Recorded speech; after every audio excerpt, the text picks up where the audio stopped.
This is a difficult video for me to make, to be honest, because it tells the tale of a client that overpaid taxes by over $40,000 by just making mistakes and not getting help before they made all these mistakes. So I wanted to go through all of the mistakes that they made and how it cost them over $40,000 in tax as a cautionary tale, something I want my clients and everyone else to know. Please don't do these things because it's going to end up costing you a lot of money.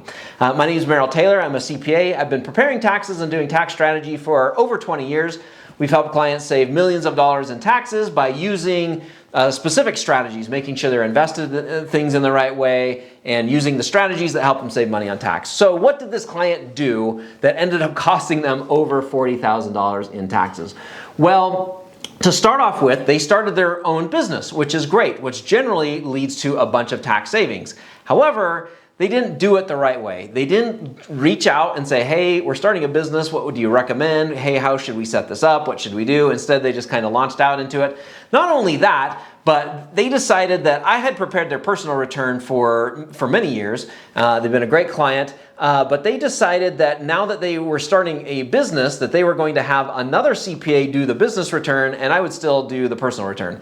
Now, to be honest, that's kind of like going or having a pain in both of your arms, your left arm and your right arm, and going to one doctor and saying, hey doctor, I've got a pain in both arms, but I only want you to look at my left one, and going to another doctor and say, hey doctor, I got pain in both arms, but I only want you to look at my right one.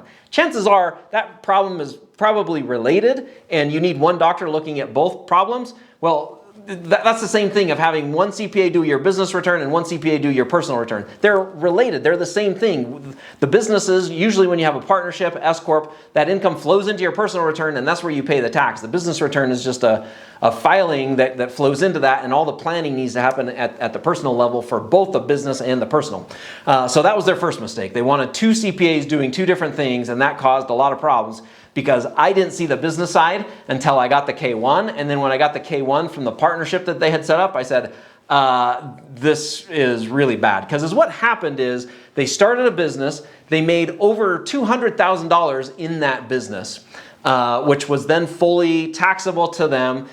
They set it up as a husband-wife partnership, so they wanted the wife to have majority ownership. So she owned 51%, the husband owned 49%, and now the wife was active in it, so all of her income was subject to employment taxes. The husband income was not, so that helped them save a little bit in employment taxes. However, they completely missed the boat. The biggest tax savings they could have had was turning that into an S corporation and paying the wife a reasonable salary. That alone would have saved them $8,000 in taxes last year. So that was like their first misstep, was not having someone actually look at what type of entity they should have been.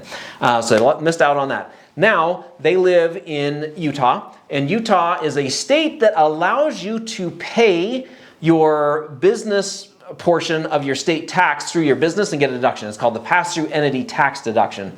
So had they done that, had they consulted with the CPA that did their business return or with me, or they used, the really bad part was the CPA that did their business return was just a tax preparer and not a tax planner. They just put numbers on papers but didn't actually say, hey, you should do this, you should do that, because otherwise they would have told them be an S-corp, do the pass-through entity tax.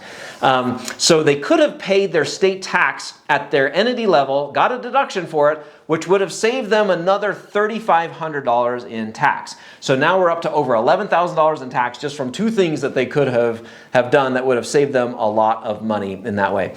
Now, the next thing that they completely missed out on was that they could have hired their children, that they have children that are old enough and capable of doing work. They could have hired their children. They may have even had their children working in the business, but just not paying them. However, if they would have hired their children, found some things for their children to do, paid their children, that could have saved them anywhere from another $5,000 to $10,000 in tax, depending on how active their children worked in that business.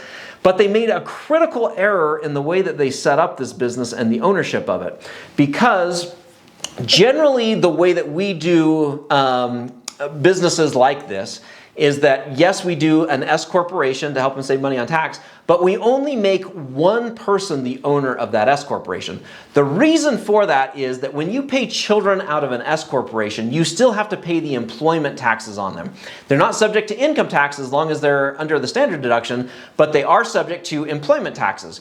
So is what we do instead is we set up a family management company and do this all legitimately, where one spouse owns the business and works in it. The other spouse is paid as a contractor for that business, and everything's legitimate. They keep track of their hours, they're paid reasonable, everything works there. And then that spouse that's a contractor recognizes that income on their Schedule C, on their personal tax return, and then that spouse then employs the kids and pays them out of that family management company.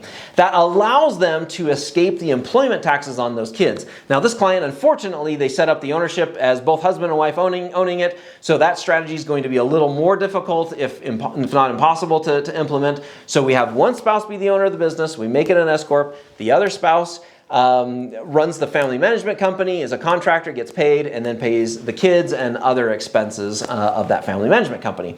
And then that's a way that you can then save that $5,000 to $10,000 per year, usually up to $5,000 per kid. If you have multiple kids, more than 2, 3, however many you have, that could be a really powerful way to save a lot of money on taxes. Now, there's other things that they missed. We, after the fact, we were able to go and do some SEP IRAs to help with retirement accounts. Had they planned ahead, they could have done like 401ks, put even more money into that. So, they probably missed out on at least another $10,000 in tax savings through just not being able to set up the right retirement plan. When you have an S corporation, if that's set up and you plan in advance, you can do the popular strategy, the Augusta loophole, where you rent your business, your home to your business for the meetings and things like that. That applies really well for S corporations when everything's set up and done correctly. Obviously, we can't go back in time and do that. It needs to be forward thinking, and so they completely missed out on that. Then it's just kind of the more simple things, making sure that their meals meet the requirement to be a meals deduction, that they're fully documented and done the right way. Any business travel they have, setting up their travel in a way that they can get a deduction for the business. That's something you set up in advance. And then, other things that are in there, cell phone expenses, car expenses, home office, all those sort of things. Some of those things we can still go back in time and grab, but some of those things have to be set up properly beforehand to make sure that you get the full deduction from those. So yeah, when you go through and add up all of those things, it's easily $40,000 that they overpaid in taxes. It was probably one of the most painful experience that I had to go through. When I got those K-1s that came in, they came in just a few days before the April 15th tax deadline. There wasn't a whole lot to do. It was a painful email that I had to write and say, hey, look, I'm sorry to tell you this, but you overpaid at least $40,000 in taxes. Here's the things you could have done that you've missed out on. Here's the things that we can still do. Let's go back and get these things done at least. And we're still working on it. We had to extend the return so that we can get some of those things done.